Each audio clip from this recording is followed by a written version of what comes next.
on their way to the moon, the astronauts of Apollo 17 captured this rare image of the full Earth, centered on Africa, birthplace of humanity. This is an ancient land. The Nile River still flows northward to the Mediterranean, just as it did when the Great Pyramids rose on the plain of Giza. Eastward, the Red Sea splits and encircles the Sinai Peninsula, dividing two continents and separating Egypt from the sacred sites of Judaism, Christianity, and Islam.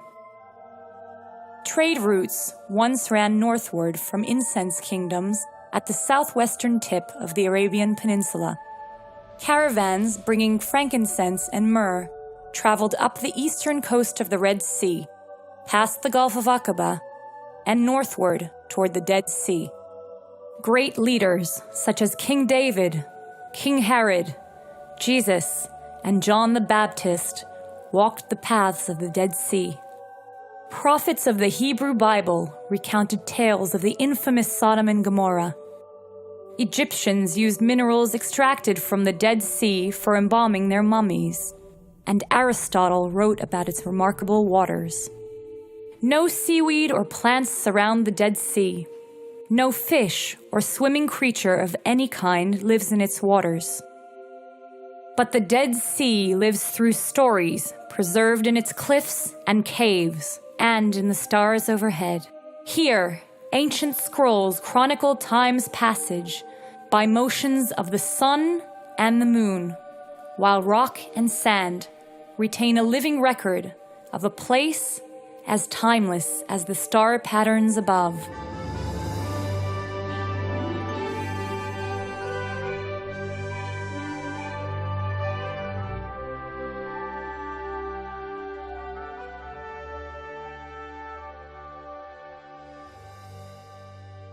The Dead Sea is the lowest point in a rift valley extending northward from the Red Sea to Syria.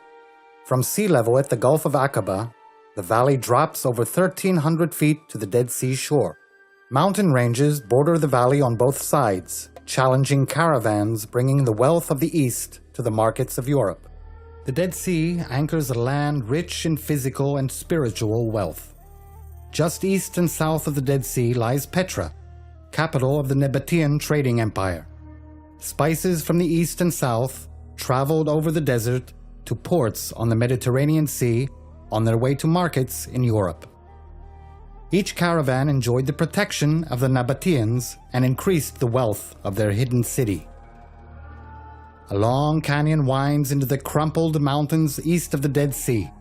Natural hues of red and gold give little indication of the splendor within, the glory of ancient Petra, the Nabatean city of rock.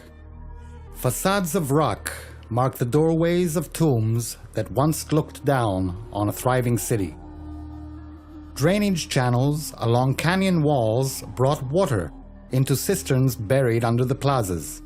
This fabled sandstone city rose to power at the same time that the Dead Sea Scrolls were written, fading into desert myth after the Roman conquest, when trade routes shifted from land to water.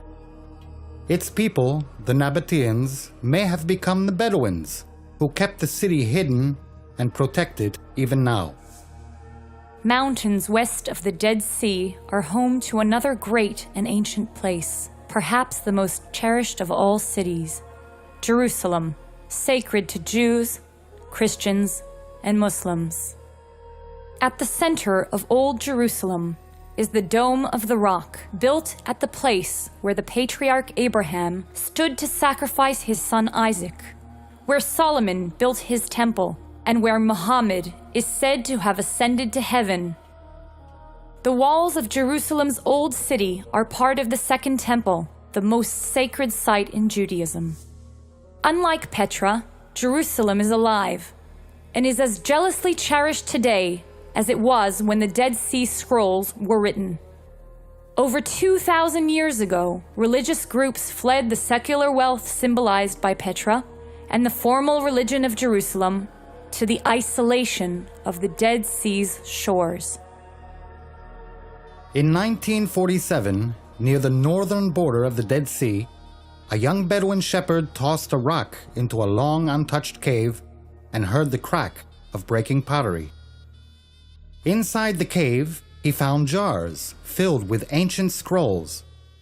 Their discovery led to a search that lasted nearly a decade, eventually uncovering thousands of scroll fragments from 11 caves. Adjacent to the caves of the Dead Sea Scrolls lay the ruins of an ancient community called Qumran. A group of religious scholars moved here toward the end of the 2nd century BCE. Here they lived a communal monastic life on a cliff above the Dead Sea, away from cities and towns. They studied ancient writings and were said to be heirs of Chaldean astronomy and the Egyptian arts of healing. Scholars here disapproved of the Jerusalem priesthood, encouraged a strict and pious way of life, and expected an imminent confrontation between the forces of good and evil. Their community had an assembly hall, a central dining room, a kitchen, ritual baths, and a pottery workshop. Most important was the scriptorium with desks and inkstands, where scribes penned the scrolls found in the adjoining caves. Here they transcribed most of the Holy Scriptures and many books of common law and practice. In haste, they hid their scrolls, and in so doing, preserved the earliest copies of the Scriptures that have survived to the present. The scrolls are older than any other surviving biblical manuscripts by almost 1,000 years. Today, most of the scrolls are housed in the Shrine of the Book in Jerusalem. A dome covers the monument, of which 2/3 is below the ground. A lower-level entrance leads to a tunnel resembling a cave, with artifacts in cases along the walls. At the tunnel's end is the grand room where the scrolls are magnificently displayed. This scroll is one of the longest and best preserved of the Dead Sea Scrolls. Scroll preservation is a delicate and tedious task, performed in a lab designed especially for curators handling these artifacts. To provide support, Tanya is sewing scroll fragments between 2 layers of nylon net. Over time, each scroll must be reattached and smoothed. Scroll fragments must also be identified, described, and translated. Here Asya examines a fragment and removes residues. Then the fragment is matched to other fragments, like piecing together a jigsaw puzzle. This preservation process continues as fragments are analyzed, preserved, and archived. Once preserved, the scrolls could be read and their knowledge shared, especially the knowledge of ancient astronomers. An ancient scroll of the Book of Job pays tribute to God through constellation patterns still recognized today. He is the maker of the Bear and Orion, the Pleiades and the constellations of the south. Job 9. The Great Bear still roams the northern horizon, where the Jordan River flows into the Dead Sea. Each day it circles the sky's north point, the spot directly above the Earth's north pole. Today the star Polaris is very close to this point. Imagine looking up at the sky from the Dead Sea. Watch as the stars move westward throughout the night, as the spinning Earth carries us eastward under the heavens. This daily motion is a fundamental unit of time, the period from one sunrise to the next. Now imagine that the stars could leave trails, showing how the sky's daily motion could track time for ancient civilizations along the Dead Sea. The Book of Job cites other star patterns, indicating their relation to the seasons. Can you bind the beautiful Pleiades? Can you loose the cords of Orion? Can you bring forth the constellations in their seasons? Job 31:32. In the southern sky, the constellation of Orion, the hunter, still chases the famous Seven Sisters star cluster called the Pleiades.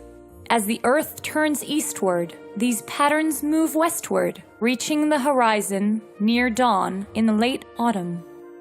The author of Job understood the connection between these patterns and the repeating seasons. Each year, these patterns mark the coming of winter in regions north of the Earth's equator. Their departure from the evening sky promises warmer weather and the arrival of the growing season. This knowledge of changing star patterns led to calendars that determine the year's religious festivals.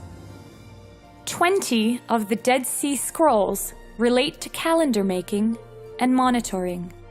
In the Dead Sea Scrolls, Qumran scholars describe their solar calendar, which identified times to celebrate the sacred feasts prescribed in the Law of Moses. The scrolls make it clear that the Qumran group felt that the other Jewish sects were mistaken in using a calendar based on the phases of the moon. This may have been one reason why they withdrew from Jerusalem, to celebrate their own feasts at the times that their calendar indicated. The use of a solar calendar dates back to ancient Egypt, where a great civilization grew around the delta of the Nile River over 3,000 years before the writing of the Dead Sea Scrolls. Egyptian astronomers used rising and setting positions of stars to align the faces of the three great pyramids of Giza, precisely north, south, east, and west. Inside the Great Pyramid of Cheops, passageways led due north and south, perhaps aligned with the North Star 5,000 years ago and with the middle star of the hunter Orion's belt. Egyptian astronomer priests recognized that the bright star Sirius would appear in the morning twilight just before the Nile River's annual flood, an event that turned this barren desert into fertile cropland. The return of Sirius to the pre-dawn sky marked the beginning of a new year in the world's first solar calendar. The scholars of Qumran produced a solar calendar as accurate as that of ancient Egypt. We do not know if Qumran scholars studied the Egyptian solar calendar, but they were certainly aware of it. Mark Antony had given Cleopatra, the Queen of Egypt, large parts of the region, especially the Dead Sea. The Holy Land is a small place. Stories from the journeys of Abraham through the life of Christ cover a geographic area smaller than the state of Texas. Even with primitive transportation, by foot, donkey, camel, or horse, this area was connected, and scientific knowledge, from agriculture to astronomy, was easily shared. In contrast, other ancient societies surrounding the Dead Sea kept a lunar calendar. They recognized that the moon changed its appearance in a regular and repeating manner, and that everyone could see, making it a very convenient calendar marker. Both the Jewish and Muslim calendars are based on the moon's phases. The fundamental unit of time is the period from one new moon to the next, a period of 29.5 days. Aware of the lunar phases, the scholars of Qumran kept a solar calendar aligned with the seasons, but used moon phases to set exact times for events. In their calendar, the first day of each year fell on the same day of the week, Wednesday, the day in which God made the sun, moon, and the stars. All festivals also fell on the same day of the week each year. The Qumran calendar makers needed a method for connecting the seasons to the calendar, a date that could be determined precisely each year. A calendar scroll from Cave 4 begins with this description of such a day. The sun rises due east and shines at the celestial equator on the horizon at dawn as night becomes morning on Wednesday. A limestone sundial was discovered at Qumran. This sundial could be used to measure sun angles during the year, allowing the scholars of Qumran to identify the day in the spring when the sun rises due east and sets due west. It could fix the Qumran calendar to the seasons and verify the days for feasting and fasting. As the scribes of Qumran transcribed the scrolls, political unrest was brewing in the area. The Roman Empire claimed the region, and Roman cities like Caesarea grew in power along the Mediterranean coast. The Roman civilization, with its amphitheaters and colonnades, brought new threats to the monastic way of life. This port city even had an aqueduct bringing in fresh water from distant mountains. Everywhere, Roman culture and rule grew and increasingly threatened the traditional ways of life. The Jewish community staged a great revolt over Roman rule, beginning here in Caesarea in 66 CE. Within 2 years, Qumran fell to the Roman army. We can imagine scribes and scholars rushing to hide their precious scrolls in the cliffs overlooking the Dead Sea. In all, they used 11 caves, with Cave 4, the one closest to Qumran, containing almost half of all scrolls discovered. Carefully, they closed up the caves, hiding any evidence of the scholarly treasure contained within. Some of the people of Qumran fled to Masada, a rugged mountain fortress near the southwestern shore of the Dead Sea. Here, archaeologists have found a place for tanning hides to make scrolls, and places these exiles might have used to continue their writing. Reaching the top of Masada is difficult, and its fortress could store food and water for many months. In 72 CE, the Romans arrived here and began their siege. They created a giant ramp to carry their battering ram to the citadel. The Jewish zealots, last of the rebellion, knew that they would soon be captured and enslaved. On their last night of freedom, the group's leader, Elazar ben Yair, made an impassioned speech to his beleaguered compatriots. Let us die before we become slaves under our enemies, and let us go out of the world together with our children and our wives in a state of freedom. The next morning, the first day of Passover, the Roman general Flavius Silva and his troops put on their armor and eagerly marched to the crest of Masada. But no enemy confronted them. Only 2 women and 5 children appeared. From them, Silva and his men learned the truth. The others were dead, and their homes burned, choosing freedom in death over a life of slavery. With the fall of Masada and the death of the remaining Qumran scholars, the Dead Sea faded from Jewish history, carrying the secret of its scrolls into obscurity. The Dead Sea itself relates to a time frame that extends far beyond the years that its scrolls were hidden. The sea belongs to a rift valley extending from northern Syria to central Mozambique. It also separates moving plates in the Earth's crust. The eastern side belongs to the Arabian plate that is moving eastward. The valley's western side is part of the Africa plate, pushing northward to close the Mediterranean Sea.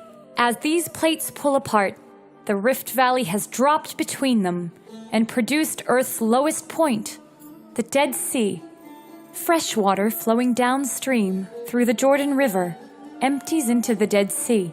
Having no exit point, the water evaporates, causing salts to accumulate in the lake and in its sediments. As a result, the Dead Sea's salt concentration is about 33%, compared to 3% in the ocean. In the 1930s, the inflow of fresh water equaled the rate of evaporation. Today, irrigation projects have diverted about 90% of the river's water, leaving a tiny, precious trickle for the Dead Sea.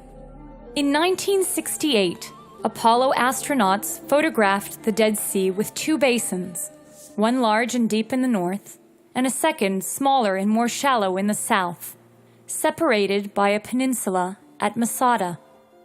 Today, the southern basin is essentially dry, except for evaporation ponds. The Dead Sea's water level is dropping by as much as 13 inches per year.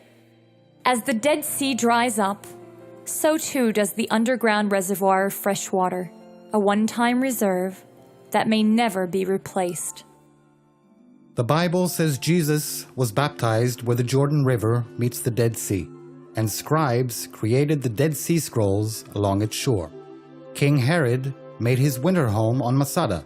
Now this delicate ecosystem at the lowest point on Earth is threatened. For 5 million years, it has survived. But how much will there be for future generations? Colonel Ilan Ramon watched the Dead Sea drifting below him in the Space Shuttle Columbia. Here he saw hope and a vision for the future. The world looks marvelous from up here.